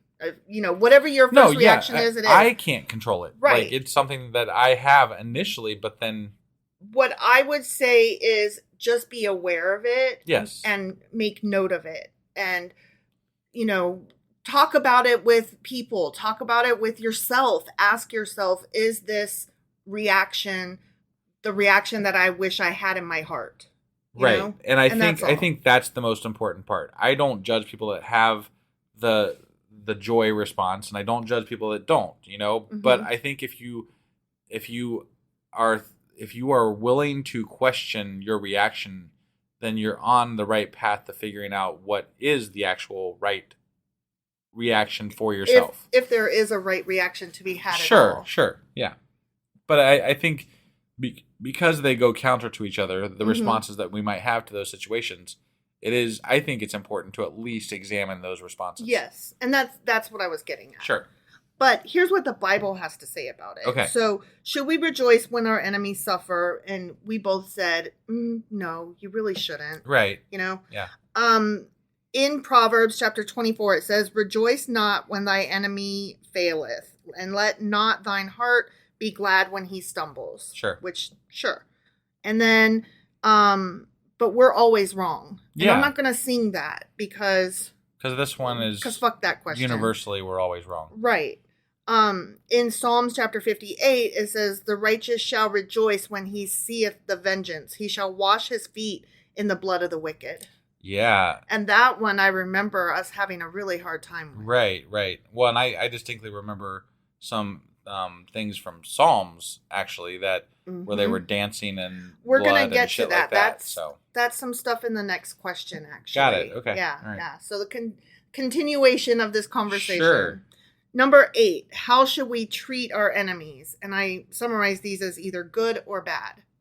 Okay. So, how should we treat our enemies? I think generally good within reason. Yeah, I agree with that.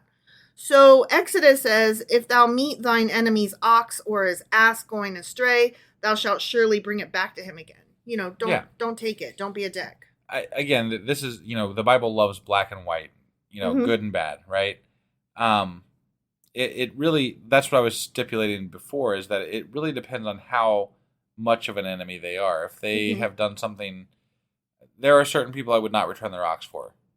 You know what I'm saying? But would you steal it for your own? No, I just wouldn't maybe go out of my way to help them get it back. Sure. So. But also keeping in mind that their bad behavior does not excuse your bad behavior. Right.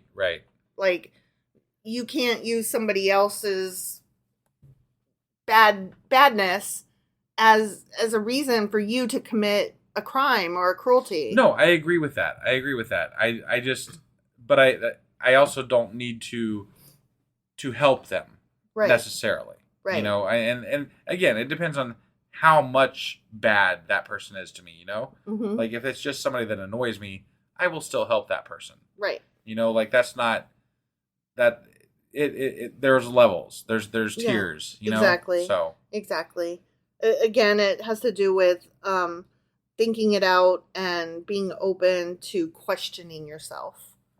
Yeah. So Proverbs chapter 25 also agrees and says, "If thine enemy be hungry, give him bread to eat, and if he be thirsty, give him water to drink."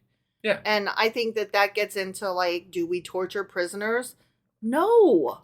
Right. Yeah, No. and this is where,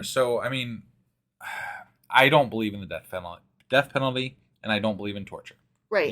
I think that those are awful ways to treat human beings. That being said, again, at a personal level, there are certain things that might make me want to change my mind about those things, but that's why we have a legal system that it takes it out of the personal. Right. Right. And because if you were to act on that on the personal level, that's not justice, that's vengeance. Correct. And that makes you committing badness. Yeah.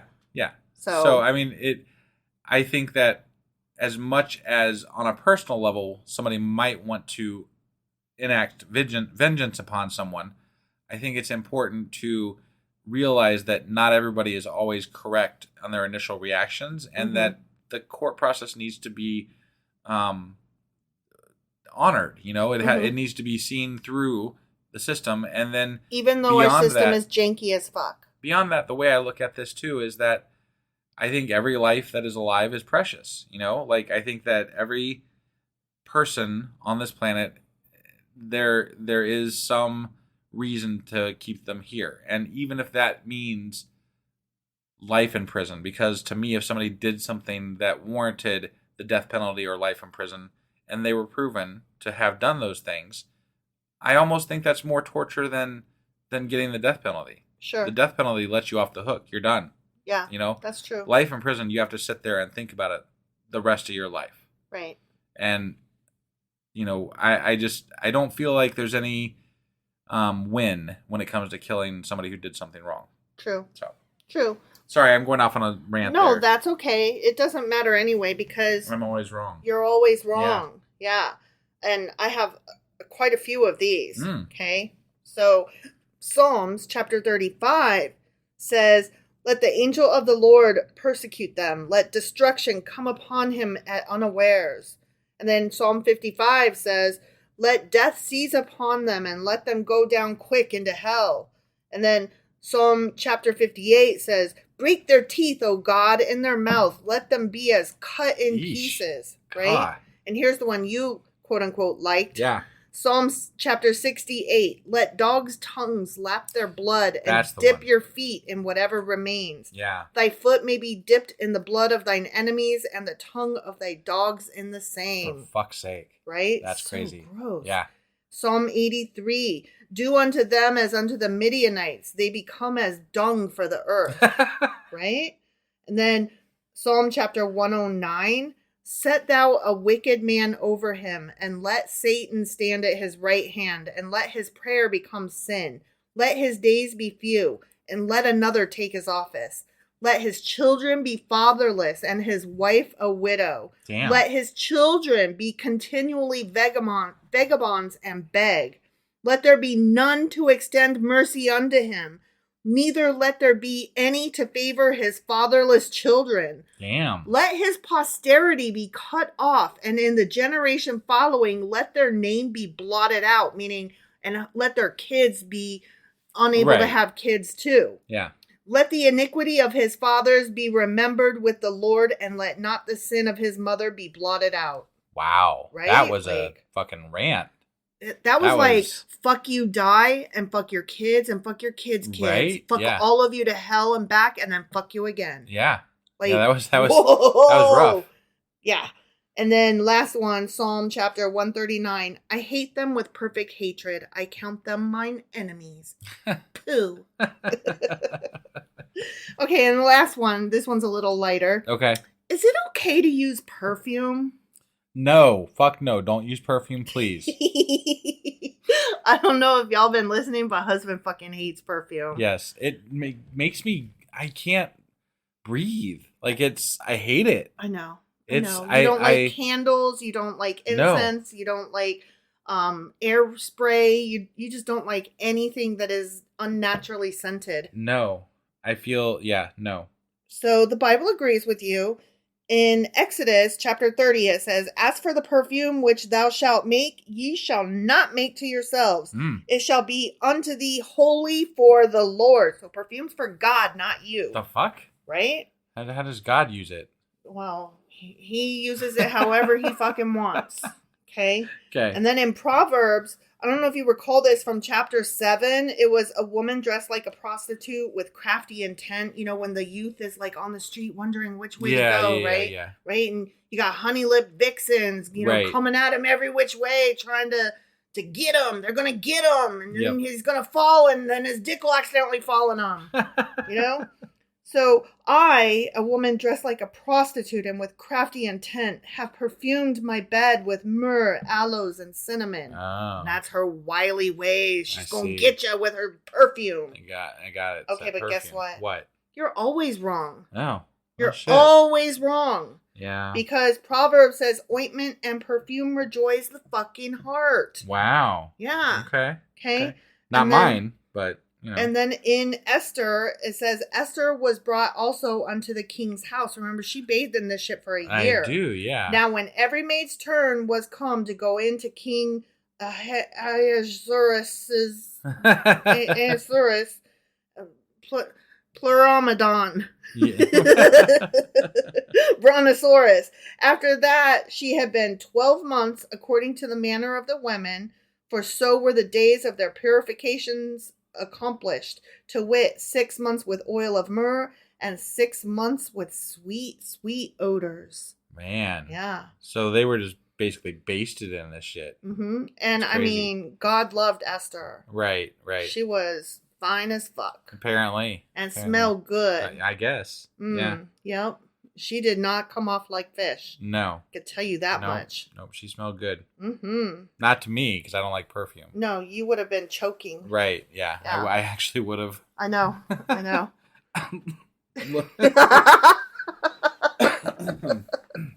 Everything okay? Just thinking about it. Yeah. Just thinking about it made you Ooh, cough man, up. apparently. Oof. So was that all we had to cover today? That's all we had to cover today. Okay, so that's contradictions for Proverbs. It sure as fuck is. And that means no more Proverbs. No more Proverbs. We're done with Proverbs. Yep. It's over. It's done. All right. Well, I guess, let's see. We'll see. We're doing a teaser for the Exodus, I think thing. Wait. What are we doing? Yeah. Yeah. Friday is going to be the Exodus Contradictions. Yeah. For Patreon members, and then we'll be back to our regularly scheduled programming we'll do a Sunday book club, I think. Mm-hmm. And then on Monday. And Sunday will be alive. Yeah, Sunday will be alive, and it'll be the very start of. So we've started doing a Sunday Discord live event For our friends overseas, we're doing it at a decent time for them to be able to participate. 3 p.m. Eastern, Mm-hmm. and it'll be on Discord. Links are always in the show notes for Discord, and that'll be the very first episode of Ecclesiastes, No, we're doing Ecclesiastes on Monday. which we record on Sunday. Oh, yeah. I'm Yeah, so stupid. yeah, I'm sorry. yeah. No, you're right. So if you want to join us live on Sunday at 3 p.m., Mm-hmm. you'll get a jump on Ecclesiastes. That is true. Yeah. You will. You should. So you should do that. You really should. Definitely. All right. We hope to see you there. Otherwise, you know the schedule, and we'll see you then. Yep. Bye.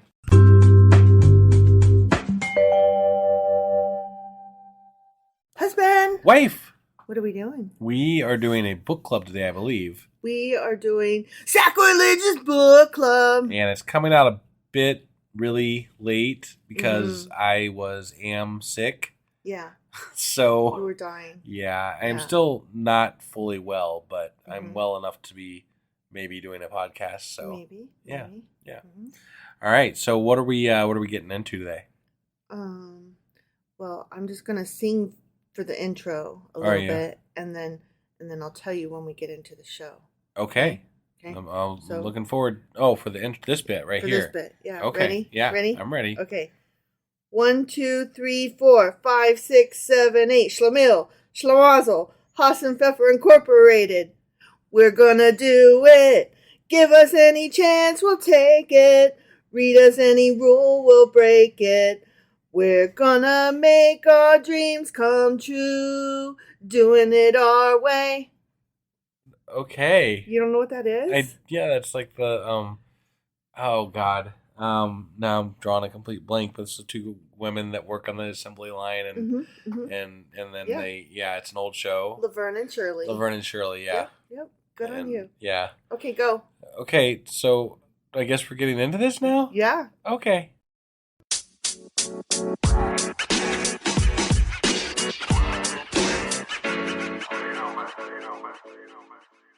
Okay, so we are jumping back into this book here called A Treasury of Jewish Folklore. Stories, traditions, legends, humor, wisdom, and folk songs of the Jewish people. Uh-huh.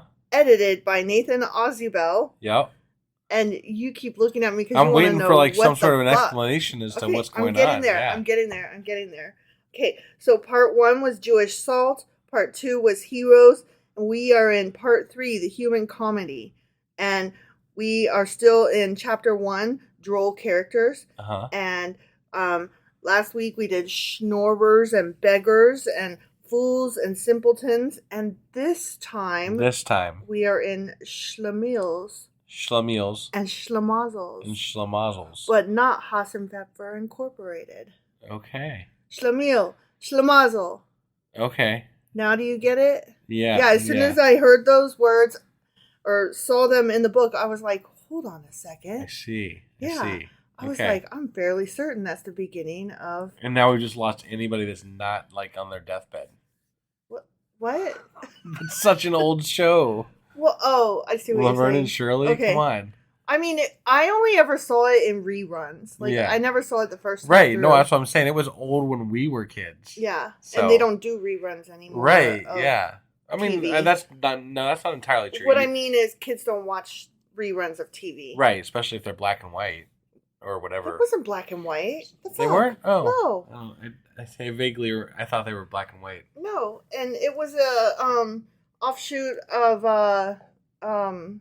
Happy Days. Right, right. Did you know that? I did vaguely know that, yes. Okay, yeah. And the Fonz came on for 4 episodes. Ooh, Yeah, to make sure that it was a heavy hitter. got it. Yeah. Yeah. Yeah. So, do you know what a Schlemiel or Schlemazel I have no idea. or Hassenpfeffer Incorporated is? None of the above. None of the above? Nope. So, if I were to translate that bit, it would be a klutz, a loser, rabbit stew, Copyrighted. I see. Okay. Awesome pepper is rabbit stew. Right. I did know that only because of Bugs Bunny, though. Oh. And it only occurred to me after you said Hossam Pfeffer stew. So I never said Hossam pepper stew. Oh, well, whatever. I said rabbit stew. Yeah. Okay. Yeah. All right. All right. So let's get into this book. Yeah. Okay. Mm-hmm. All right. We're in the intro of Schlemiels and Schlemazzles. Okay. Page 343. And you just got a big old smile on your face Because I got to say those Schlemiel, words. Schlemazel. It'll never get old.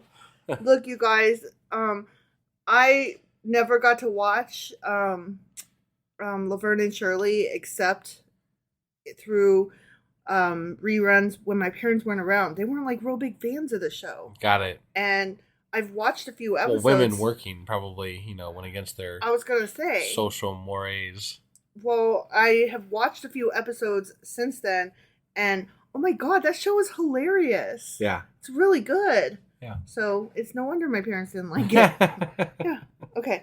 So anyway, out of the poverty of European ghetto life arose two folk types, the Schlemiel and the Schlemazel. The words Schlemiel and Schlemazel are rarely applied according to their precise meanings. Almost always they are used interchangeably. This is, of course, not altogether without reason, as the two types did have an affinity. They both had their origin in the same economic swamp of ghetto stagnation. Also, their end product was identical. Failure. Got it. Okay, so we're going to get into, like, what the fuck are they, though? Okay, yeah. But what actually is a Schlemiel? Ready? Yeah. In the Jewish folk mind, the Schlemiel is conceived of as an awkward, bungling fellow, plagued not only with butterfingers, but with absolutely no skill in coping with any situation in life. He is forever getting in his own and everyone else's way and spoils everything he attempts. I see. So a bungler. Okay. And what's a Schlemazel? Essentially the same thing. He's a first cousin to the Schlemiel. No matter what he puts his hand to, it turns out he is wrong. But not because he lacks ability or intelligence, but because he has no luck. The cards of an intensely competitive life are stacked against him. Okay. Okay, so we've got a klutzy idiot bumbler, and we've got an unlucky fool. Got it. Okay? Yeah. To put it succinctly, a wit has made the following neat distinction between these two types. I love this. Okay. A Schlemiel is a man who spills a bowl of hot soup on a Schlemazel. I think that about sums it up. Right? Yeah. And you can see why they're used interchangeably in that case, right? Yeah. Right?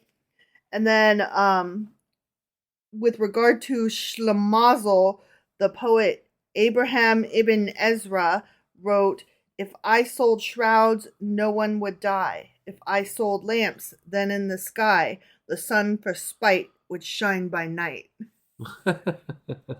So, there you go. Yeah. Okay. There is a type of Schlemiel in Jewish folklore who stands by himself. He is the henpecked husband. And a couple of these stories that we'll get into reflect that. Got it. Okay. Yeah.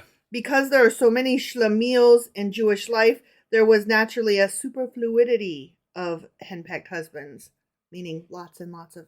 You know what a henpecked husband is? Not exactly, no. His wife is a harpy who's always getting on. She rules the household, and she's always like, "Why can't you?" And "You never." And "I'm always bossing you around to tell you a thing." And he is kind of whipped. Got it. You know? Got it. In Bible times, the shrew was considered as a divine punishment which will fall to the lot of the sinner. There is a proverb, "It is better to dwell in the wilderness than with a contentious and angry woman." An unknown but probably long-suffering Talmudic sage became downright bitter about it. "Life is not worth living for a husband who has a domineering wife." Okay, so here is our first little story on page 345. Okay. Called The Master. Yeah. A man was married to a shrew, and she's always called a shrew. Huh? She's always a shrew. Got it. Yeah. A man was married to a shrew who ordered him around the livelong day. Once, when she had several women friends calling on her, she wanted to show off before them what absolute control she had over her husband. Damn. Schlemiel, she ordered, get under that table. Wow. Without a word, the man crawled under the table. Now, Schlemiel, come out, she again commanded. I won't, he defied her angrily. I'll show you that I'm still master in this house. He was under the table yelling that. What a bunch of shit. Yeah. Okay, on page 346, we've got Poor Man's Luck. A rabbi was asked to explain why it was that everything was permitted the rich, but not the poor. Is there a separate Torah for the rich and another for the poor? It's all a matter of luck, answered the rabbi. Moses came down from Mount Sinai and found that the Jews had fashioned a golden calf. He got so angry about it that he went and shattered the 10 Commandments. The tables of the law, as you know, were made of the most precious gems. When the multitude saw Moses break them, they leaped forward to pick up the valuable pieces that fell in every direction. Now, who do you think had all the luck in the world? The rich, of course. They picked up all the pieces on which was written, Thou shalt. The poor, on the other hand, who have been schlamazels ever since the beginning of creation, had no luck at all. All they could pick up in the Scrabble were little bits of the tables on which were written the word not. So there. I thought that was it's perfect. not exactly how it went down, but yeah, that's funny. Yeah, well, I like that it kind of gets into stuff that we've been reading about. Right. Yeah, no, I like that. Yeah. Okay, so now we're going to skip ahead a bunch because these were not my favorite. Oh, I see some music bars in there. Yeah, this there is a story with a bunch of music bars. This guy was given $300 by his or not dollars, dinars, by his shrew of a wife, and she told him go into business, go buy some stuff and sell it. Yeah. And so he went and he heard 2 songs and he thought that they were great, so he bought them. Oh. And then he went to a tailor and had them sewn together. Yeah. Okay. So that he could sell them. And so he came home with nothing to show for it, and his wife was mad. Got it. So yes, you did see that. That's what that story was about. All right. Yeah. See, not my favorite. No, not my favorite at all. Okay, here we go. All right. I skipped a whole bunch. You skipped a whole bunch. I did. Yeah. Well, because once you've read a couple of them, then you're like, oh, okay, I get the flavor of these. Right. And then a lot of them weren't as funny. Sure. Yeah. And it was like, no, I already want picked something out, good to read. Yeah. I already picked out the good ones. Right. Yeah. Okay, this one's on page 358. One use for scholarship. One day a stranger came into the house of study. No one had ever seen him before. Without a word, he made his way to the shelves where the books of sacred lore were stored. He began to pull out one huge tome after another. Folios of the Talmud, the commentaries of Rashi, Ibn Ezra, and the Rambam. At the end, the house of study was full of scholars. They watched the man at his work with incredulity. What a learned scholar he must be, whispered one, awestruck. Never in my life have I seen a scholar use so many authorities at one time, said another. Methodically, the stranger piled up his big books. Then, to everybody's amazement, he climbed on top of them and reached for a hard cheese he had hidden on the very top shelf. Saw that coming, or at least something to that effect, I was like, "Whoa, what's Obviously, this gonna be he's about?" not studying all those books. So. No. Yeah. Oh yeah, that was it. Oh, that was it? That was it. Man, Yeah. you didn't find a lot of good stuff in that chapter, I apparently. didn't, because I don't need to hear about shrews and henpecked husbands. Right, yeah. But I do want to go back to Laverne and Shirley a little bit. Oh, okay. Okay? Yeah. Here's the thing. If you enjoyed that show, you probably also enjoyed but forgot that in the movie Wayne's World, which, yes, is very old also. Yes. But, not as old as Laverne and Shirley. Not as old as Laverne and Shirley, no. That they did a bit in the middle of their movie. They did. Yeah. They did. And I'm going to link to that because it's funny as fuck. It is. So I'm going to link to the opening of Laverne and Shirley, and then I'm going to link to the Wayne's World bit. But I'm also going to link to, there's a really interesting interview with Penny Marshall and Cindy, what's her face? I can't remember the actress that played Shirley. Gotcha. What's her name? Shirley. No. Cindy. Shoot, can't remember. Okay. Yeah.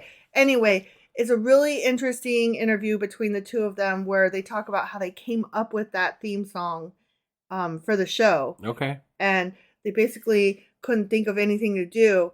And Penny Marshall had grown up singing that as a schoolgirl. They just used to sing it like a ditty on their way to school. Like they would skip along and sing that on the way to school.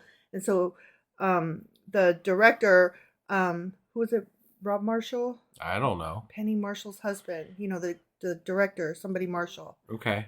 Anyway, he was like, Penny, sing that thing that you told me that you used to sing when you were a little girl and teach it to Cindy and let's do that real quick. Yeah. And so that's how they came up with that. Because everybody was always like, what is that? Why are you doing that? What is that about? Right. And why? It wasn't really about anything. It was just something from her childhood. Yeah. Got it. Yeah. Okay. Which I thought was interesting. Fair enough. Although Schlemiel and Schlemazel does kind of, fit the tone and the mood because they were just two women working, trying to make it and, had bad luck. Yep. Yeah. All right. Well, so is that all we got for today for the book club? That's all we got for today for the book club. All right. Schlemiels and Schlemazels. Thank you guys for joining us, and we will see you. We'll have the weekly out here shortly, and then we'll be doing a couple of episodes for Ecclesiastes 2 today because we're way behind. Yeah, 1 and 2. We'll see you guys on some new episodes here soon. All right. Bye. Bye.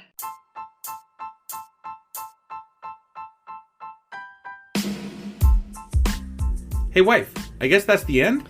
But husband, that's just sad. It doesn't have to be. We are on lots of social media platforms like Twitter. Our handle there is sacrilegious_D. For D's nuts. Oh my God. Stop doing that. Anyway, we're also on Facebook, Instagram, and Pinterest. There's a link to all of our social media sites at our website. Ooh, we have a website? Yeah, it's sacrilegiousdiscourse.com, where you can also find a link to our merch shop. We have a merch shop? Yep, we have podcast-themed clothing, mugs, notebooks, and more, as well as an atheist and science-themed products. Wow, our fans should really go check that out right now. Definitely. They can get in touch with us by sending an email to sacrilegiousdiscourse@gmail.com. But before they do that, we could really use some help. Oh yeah? With what? Well, it's not free running the podcast, and we need some financial support in order to get better equipment, which will free up time so we can concentrate on our podcast and our fans. Okay, so what should they do? Head over to patreon.com/sacrilegious discourse and sign up as a contributor on our podcast. Supporters there receive additional bi-weekly episodes that we record just for our Patreon members for as little as $2 a month. Also, we'd really appreciate it if you would like and subscribe on whatever platform you're using. And Apple Podcast reviews help us out tremendously. Like and subscribe. Leave an Apple review. Join us on Twitter. Support us on Patreon. That's a lot of instructions. Don't forget to say thanks. Thanks. Okay, bye.